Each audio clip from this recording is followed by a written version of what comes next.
Damos gracias, Señor, por el regalo de este día. Gracias por el descanso nocturno. Gracias por reparar nuestras fuerzas y gracias por darnos la oportunidad de servirte. Permítenos que nuestro servicio sea en la alegría. Hoy especialmente te pedimos que podamos ver la vida desde estos tres ángulos que nos presenta el Evangelio. Desde la persona que vive una situación no humana, poco decorosa, desde la óptica que tú tienes en tu compasión y en tu misericordia, y que podamos percibir el otro ángulo de vista de quienes en ocasiones vemos como molestos, a quienes necesitan de nosotros o viven una situación distinta. Que podamos, Señor, encontrarnos contigo y saber que tú eres alguien que tienes tiempo para nosotros, aun cuando en el egoísmo nuestro tiempo no nos ofrezca o no ofrezca ese tiempo para el más necesitado. Bien, gracias por estar aquí. La reflexión en torno al capítulo 8 del Evangelio de San Mateo le he titulado Una piedra en la balanza, y es que el texto del Evangelio nos muestra la incomodidad por la recuperación de las personas que viven a veces situaciones no humanas o infrahumanas. He puesto aquí una fotografía de uno de los rostros de quienes pues son marginados, de quienes en la edad avanzada o hasta en la enfermedad pues no son atendidos, son abandonados, son dejados al margen y y no tenemos tiempo para ellos, que quizás sea lo más complejo y la expresión del mayor egoísmo de nuestra vida. Quizá aquí una de las cosas que tengamos que subrayar, sobre todo en torno al tiempo en que vivimos, es que el diagnóstico de nuestro tiempo habla de una enfermedad llamada individualismo. O sea, cada persona piensa en sí mismo. Incluso esta frase del individualismo, aun cuando tiene muchas lecturas y tiene todas las apreciaciones que tengamos nosotros, pero en el discurso oficial habla de que la sociedad media o los medioclaseros somos individualistas. Más allá del uso político de la expresión, que ni tú ni yo estaremos de acuerdo en usar políticamente el análisis, digamos que como síntoma es real. O sea, vivimos en una sociedad individualista, una sociedad donde pienso en mí, donde poco pienso en el otro, donde busco mi máximo beneficio, donde el otro me fastidia, si altera mis planes, si altera mi forma de vida, si el otro significa un costo para mí, simple y sencillamente lo descarto. De ahí la palabra del Papa Francisco, de los descartables. Un descartable, aun cuando para nosotros usemos la palabra desechable, pero los descartables son todos esos recipientes que usamos y tiramos. Son efímeros en su uso, son solamente para un momento, para un traslado, y después van a dar a la basura. Esta imagen de una persona junto a un cesto de basura, poniendo a una persona, pues nos habla acerca de esa realidad en donde de pronto la persona la descartamos, la desechamos, la mandamos al lugar donde no nos incomode. Vamos al texto del Evangelio que nos presenta, adelante, que nos presenta esta realidad. Que el Señor esté con ustedes y con tu espíritu. Proclamación del Santo Evangelio según San Mateo. Gloria a ti, Señor Jesús. En aquel tiempo llegó Jesús a la otra orilla, a la región de los Gerasenos, Desde el cementerio, dos endemoniados salieron a su encuentro. Eran tan furiosos que nadie se atrevía a transitar por aquel camino. Y les dijeron a gritos: ¿qué quieres de nosotros, hijo de Dios? ¿Has venido a atormentarnos antes de tiempo? Una gran piara de cerdos a distancia estaba osando. Los demonios le rogaron: si nos echas, mándanos a la piara. Jesús les dijo: vayan. Salieron y se metieron en los cerdos. La piara entera se abalanzó acantilado abajo y se ahogó en el agua. Los porquerizos huyeron al pueblo y lo contaron todo, incluyendo lo de los endemoniados. Entonces el pueblo entero salió donde estaba Jesús y al verlo le rogaron que se marchara de su país. Palabra del Señor. Gloria a ti, Señor Jesús. Bien, la escena tiene tres pequeños párrafos. El primero, aunque no lo subrayé, en las últimas dos líneas, habla de dos endemoniados que salieron a su encuentro. Eran tan furiosos que nadie se atrevía a transitar por aquel camino. Viene la manifestación del poder de Jesús. En el subrayado: si nos echas, mándanos a la piara. Jesús dice: vayan, y esto aconteció.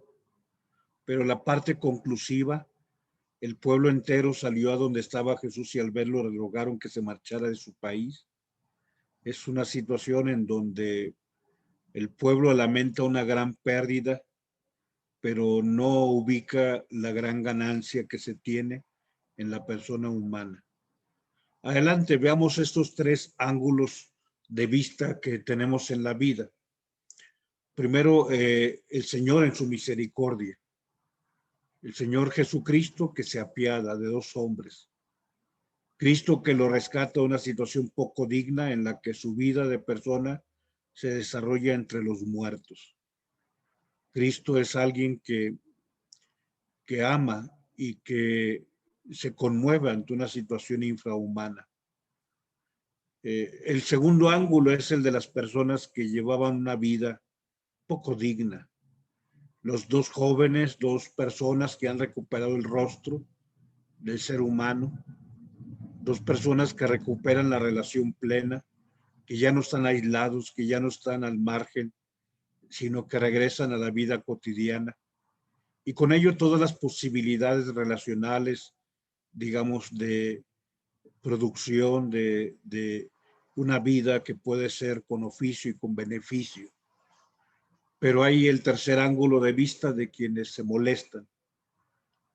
Aún con un milagro, aún con la recuperación del rostro humano, no les agrada el costo que tiene esa recuperación. Para esa población, en la balanza, es más importante el cerdo que aquellos jóvenes. La piara, es bueno decir que eran alrededor de 2000 cerdos, las piaras. Obviamente este término, como hablamos de parvadas, como hablamos de manadas, la piara generalmente se utiliza para los cerdos salvajes, pero también se utiliza para aquellos grupos porque habla de los porquerizos. Y bueno, para la mentalidad de aquellos que vieron que la piara ya no existe, ellos preferían la piara a dos personas en la vida, regresar en la vida. Adelante, hoy el Señor se manifiesta como alguien que sabe detenerse, y en otro lado, aquellos que simple y sencillamente marginan y que pasan de largo ante la necesidad del hermano. El Evangelio nos presenta a Jesús que sabe tener un contacto. De hecho, esto va muy a colación con el Evangelio del pasado domingo, hermoso, donde el Señor cura a la hija de Jairo, la resucita, y donde el Señor cura la hemorroísa. Ese elemento del encuentro necesario, ese rasgo de alguien que se da tiempo para las personas. Si tú te acuerdas, aquella mujer No quería quitarle el tiempo a Jesús, solamente quería tocar la orla de su manto y sabía que eso era suficiente. Pero el Señor se detiene y esto hace que al mismo tiempo la hija de Jairo, que estaba enferma, muera, pero el Señor también va al encuentro. Creo que este es el elemento fundamental. Cristo sabe detenerse por el necesitado. Para el Señor, tú y yo somos importantes como para alterar su agenda, como para, digamos, eh, reescribir o reorganizar o reprogramar todas las cosas que tiene. Distinto a la comunidad, para el cual el necesitado les estorba sus planes, les estorba su agenda. Esta es la realidad del Evangelio y la realidad de nuestro tiempo. Acuérdate de Bartimeo, cuando el Señor iba camino de Jericó. La comunidad pasa de largo, él está postrado en la vera del camino. Él solamente oye los barullos y de pronto escucha un barullo que se empieza a hacer más ensordecedor y se da cuenta de que es Jesús el Nazareno y empieza a gritar y empieza a brincar e incluso los apóstoles lo callan, le dicen cállate, eres molesto, eres incómodo. Tú que estás ahí postrado, tú que eres descartado, no nos alteres la vida a quienes tenemos la vida normal. Pero el Señor se detiene. ¿Qué quieres que haga por ti? Señor, que vea, le dice Bartimeo. Cuando gritaba, hijo de David, ten compasión de mí. Hijo de David, ten compasión de mí. El Señor sabe detenerse. Sabemos, bueno, lo que el Evangelio nos presenta, que la incorporación de aquellos que son descartados, los que están fuera, le cuesta caro a la comunidad. Por eso es lamentable la conclusión del Evangelio. Salió toda la gente de la ciudad al encuentro de Jesús, pero no para encontrarlo a él, sino para decirle márchate, para rechazarlo, para decirle aquí no tienes lugar, fuera de nuestro territorio. Lo que tú enseñas, lo que tú haces nos afecta a nuestros intereses. Largo de aquí, aléjate, aléjate de nuestro pueblo. Adelante, hoy tenemos que ubicar nuestra comunidad de egoístas, una comunidad que no quiere pagar el costo de la incorporación del hermano que vive en la marginación. El marginado es eso, quien vive al margen de la vida de todos. Y tenemos que revisar nuestro entorno. Tenemos que revisar yo como sacerdote nuestra iglesia. Al estar en una comunidad debería yo revisar quiénes de la comunidad viven al margen del grupo, del colectivo. Por eso, al hablar de marginados, debiéramos incluir a un gran número de personas y a veces personas, pues no tan solo pensando, a ver, voy a pensar en la gente que está en los asilos, voy a pensar en aquellos que están en las cárceles, voy a pensar, no sé, en los niños que están en tal sierra, allá en una montaña. Hay rostros muy conocidos, el enfermo, enfermos que tú y yo no visitamos, que tú y yo no vemos, enfermos que están ahí, simple y llanamente, y tenemos tantos pretextos para no visitarlos. Quizá hoy el COVID presenta situaciones especiales, pero especiales también que nos dan argumentos para nuestro egoísmo. Ahí están las personas con adicciones, personas que se están envenenando poco a poco, que están destruyéndose, personas que están en ese proceso de autodestrucción. También están las personas con capacidades diferentes. De pronto alguien que no tiene el mismo tipo de, de capacidad que yo tengo, me parece alguien molesto, incómodo. El que ya no oye como yo oigo, el que ya no ve como yo veo, el que ya no camina como yo camino. Pero también las personas especiales, esos seres humanos con capacidades diferentes, que necesitan que tengamos una especial comprensión para con ellos. Ahí están los huérfanos. Antes el huérfano era atendido por el padrino de bautizo. Hoy, ¿cuántos de los que has bautizado te has preocupado por ellos? Cuando alguien perdía a un papá, los padrinos de bautizo iban a la casa para decirle a aquella mujer, estamos aquí para apoyarte. Y apoyaban a los hijos de los compadres. Ahí están los indigentes, los que no tienen casa, los que no tienen hogar, los que no tienen familia. Por alguna razón, por quizá problemas de alcohol, por problemas de alguna situación, incluso desajuste psiquiátrico, las personas de pronto han empezado a deambular por las calles. Hoy ahí están los desempleados y los subempleados, las personas que sacan su carrito o que sacan sus dulcecitos, que andan deambulando y que tocan nuestra puerta diciendo, vendo galletitas. Y no te están pidiendo dinero regalado, están vendiendo algo. Obviamente ahí está el ancianito, la persona que antes era productiva y que hoy lo dejan solo, aunque le quitan su tarjetita de los 60 y más o 70 y más de su pensión. Ahí está el marginado. Muchos de nuestros mismos hermanos, de nuestros papás, de los abuelos, a veces de tus hijos, de tu esposo, de tu esposa, ahí están. Hoy son ellos adelante los más desprotegidos. En ocasiones, aquellos que tienen la mayor desprotección, por increíble que parezca, son los que están a nuestro lado. Pero, como dice el Evangelio, recuperarlos tiene un costo. Y no me refiero a dinero. Hablar de la palabra costo, un costo, sí, un costo muy alto, que no queremos pagar.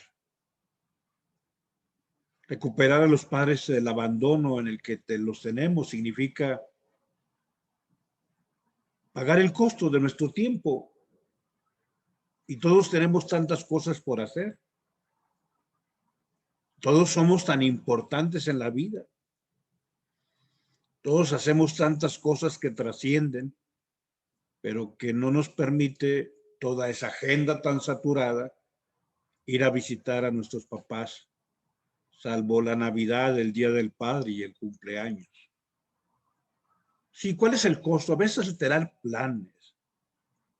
Y vamos pensándolo.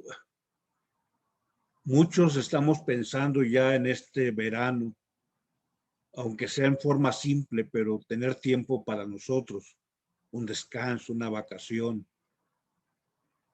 Sí está el rebrote, pero se ha alargado. El año pasado no salimos. Hoy revisa nuestros Facebook y pues todo el mundo está ya queriendo playita, o algunos ya se han dado tiempo, lo cual no tiene problema. El problema es cuando de pronto pensamos, oye, y llevamos a papá, y llevamos a mamá, y bueno, tenemos muchos argumentos como para no exponerlos o como para pues ni siquiera pensar en una opción para que ellos estén con nosotros. O sea, tenemos planes ya diseñados y no queremos renunciar a nuestros planes, a los proyectos. No queremos hacer todas las cosas que queremos hacer. Ese es el costo. Es que yo quiero ir acá, acá, acá y acá y allá y en el viaje quiero hacer esto. O sabes que este domingo yo quiero hacer todo esto y ir a ver a papá significa pues que lo que yo quiero hacer no lo voy a hacer. Entonces mejor otra vez, otro domingo. Y pasa otro domingo y otro domingo y otro domingo. Dejar de asistir a los lugares que queremos asistir. Hoy, pues tú has visto las publicaciones, o sea, empezamos a ir a los conciertos, al circo, Por ahí, y hablo de mi propia familia, que ya regresaron a conciertos y al circo. Obviamente los conciertos, sabes, a quienes les atrae, y los circos, a quienes llevan a los circos. Renunciar a eventos importantes, perder la mañana del domingo es algo intrascendente, en algo intrascendente. Modificar nuestras vacaciones. Hoy digamos que tenemos dos rostros de Gerasenos. Si eran la gente de Gerasa. Uno pensará que los gerasenos, porque inmediatamente uno piensa en los endemoniados de Gerasa. Pero vamos a decirlo en este juego de roles. ¿Quiénes son los endemoniados de Gerasa? ¿Aquellos dos hombres o aquella gente egoísta? Digamos, ¿cuáles son los que realmente son presas del demonio? De aquel que divide, de aquel que destruye, de aquel que daña, de aquel que mata. O sea, el demonio es el homicida, el que mata. O sea, ¿quién está más muerto? ¿Los dos jóvenes o aquella comunidad? Adelante, vayamos ubicándonos. Los nuevos gerasenos. Ellos, los marginados, son tan fastidiosos. Son tan imprudentes, nos alteran. Vinieron no solamente a fastidiarnos, a alterar nuestros planes, a dañar nuestra programación. ¿No seremos tú y yo de esos gerasenos que valoramos más a los cerdos que a las personas?